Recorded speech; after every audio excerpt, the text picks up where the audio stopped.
안녕하세요. 물된교회와 함께하는 매일 성경 큐티 시간입니다. 오늘은 역대상 14장 말씀을 가지고 함께 묵상하겠습니다. 여러분 혹시 이런 경험 있으신가요? 모든 게 잘 풀린 것 같았는데 예상치 못한 일이 닥쳐 멈춰버린 적이요. 오늘 본문은 바로 그런 멈춤의 순간에 하나님의 사람 다윗이 어떻게 반응했는지를 우리에게 보여줍니다. 먼저 앞선 내용을 잠깐 짚고 가볼게요. 13장에서 다윗은 하나님의 언약궤를 예루살렘으로 옮기려 했지만 우사가 죽는 충격적인 사건으로 인해 그 계획은 멈추게 됩니다. 언약궤는 오베데돔의 집에 머물게 되었고 다윗도 한 걸음 물러설 수밖에 없었지요. 그런데 오늘 14장은 그 멈춤 사이에 왕궁 건축과 블레셋과의 전투 이야기를 끼워 넣습니다. 역대기 성경은 일부러 이 시점을 배치한 것입니다. 왜 그랬을까요? 바로 하나님이 다윗을 어떻게 인정하시고 세워가셨는지를 보여주시기 위함이었습니다. 자, 그러면 이제 오늘 본문이 어떻게 이를 기록하고 있는지 단락으로 나누어 함께 보도록 하겠습니다. 첫 번째 단락에서는 궁전이 세워짐을 보고 다윗이 왕으로 세워졌음을 깨닫는 이야기가 나옵니다. 우리 오늘 본문의 첫 시작 1절과 2절을 함께 읽어보겠습니다. 두로왕 시람이 다윗에게 사신들과 백향목과 석수와 목수를 보내 그의 궁전을 건축하게 하였더라.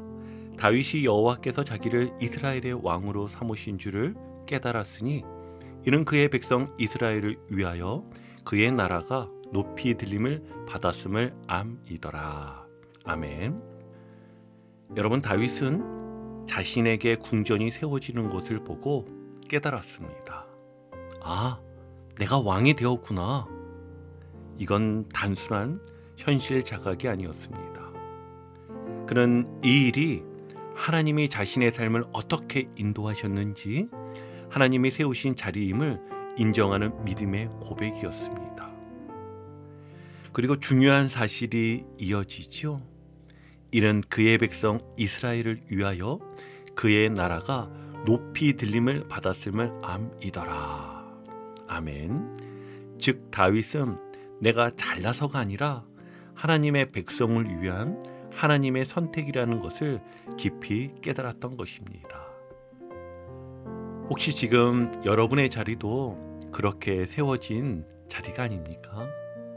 가정에서, 직장에서, 교회에서 그 자리가 비록 작고 연약해 보여도 하나님이 인정하시고 맡기신 자리라면 그 안에 사명이 있습니다. 예를 들어볼까요? 직장에서 고된 일을 맡았을 때 억울함보다 이 자리에서 하나님이 어떻게 일하시길 원하실까? 여러분 한번 물어보세요. 그것이 순종하며 나아가는 첫걸음이 될 것입니다. 두 번째 단락에서는 블레셋과의 전투 이야기를 통해 다윗이 하나님께 먼저 묻고 이에 순종하는 삶을 살았음을 역대기 성경은 증거합니다.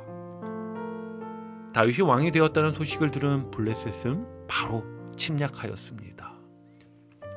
전쟁이 벌어지기 직전 다윗은 이렇게 행동합니다. 우리 10절을 같이 봅니다.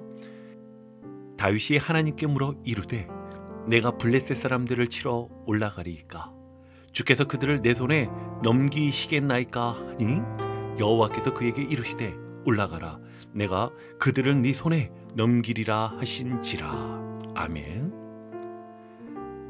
다윗은 무조건 싸우려고 덤벼드는 자가 아니었습니다.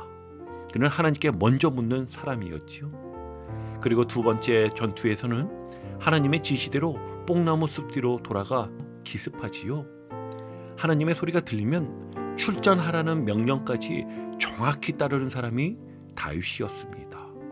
그래서 이 전투는 단지 전쟁에서 이겼다가 아닙니다.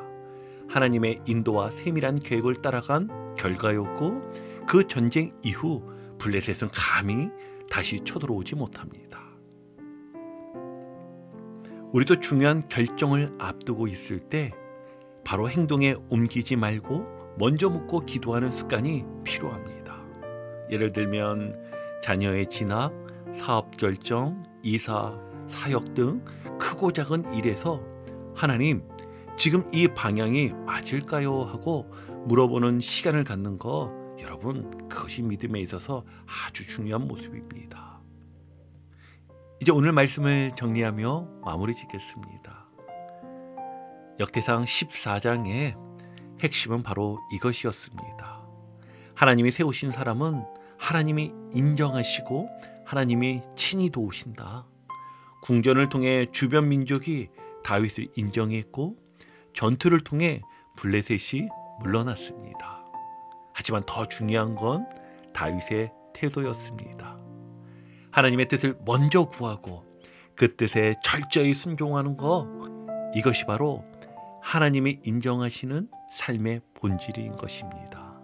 여러분, 오늘 하루도 이 삶의 본질을 지키며 살아가는 우리 모두의 삶이 되기를 주님의 이름으로 축복합니다. 오늘도 복음의 기쁨과 확신으로 승리하는 하루 되시길 축복합니다. 함께 해주셔서 감사합니다. 내일 큐티 시간에 다시 뵙겠습니다.